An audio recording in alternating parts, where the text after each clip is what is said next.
Alors, dans le modèle terminé, ici, nous réalisons en fait que le pied est constitué de cette ligne, donc décalée sur la face de face, et sur la face de droite, ici, de 6 cm. Je désactive le modèle terminé qui est là, ici, et je sélectionne donc la ligne verticale. Ici, dans les outils de modification des courbes, ici, je vais chercher la commande décaler, qui se trouve ici, où je peux éventuellement taper décaler, ici dans la ligne de commande.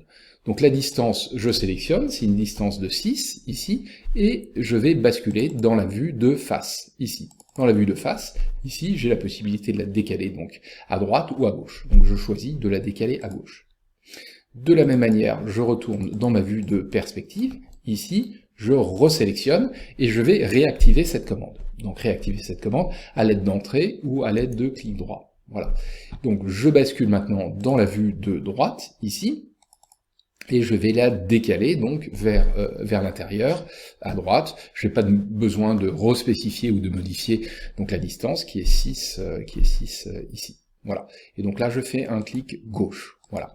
Je rebascule maintenant dans ma vue de perspective, ici, je sélectionne donc cette courbe, qui ne nous servira pas, et je la supprime. Voilà.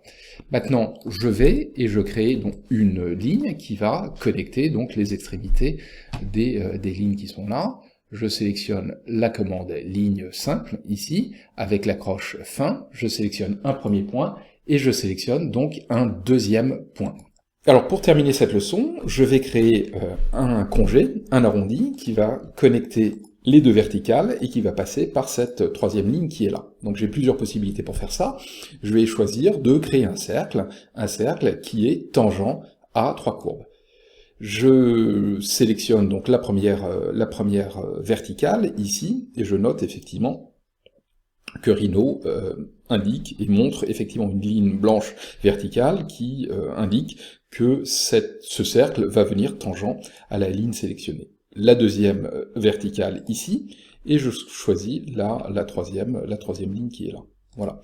Donc, là, cette leçon se termine. Dans la prochaine leçon, nous allons créer donc une courbe, ici, une polycourbe ouverte, qui va venir raccorder, ici, ce segment, et l'arc de cercle inférieur qui est là.